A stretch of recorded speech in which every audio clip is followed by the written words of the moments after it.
Many of us merely exist and think that we live. What we should regain at all costs is freshness and intensity of being. This need not involve turbulent activity. It may involve quite the opposite.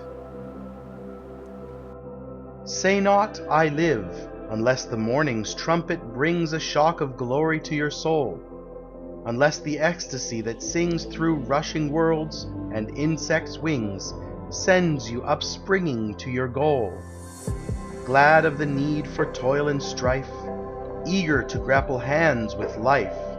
Say not, I live. Say not, I live, unless the energy that rings throughout this universe of fire a challenge to your spirit flings, here in the world of men and things, thrilling you with a huge desire to mate your purpose with the stars, to shout with Jupiter and Mars. Say not, I live. Say not, I live.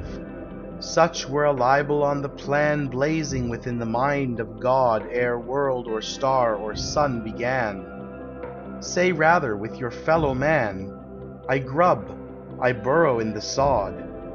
Life is not life that does not flame with consciousness of whence it came. Say not, I live.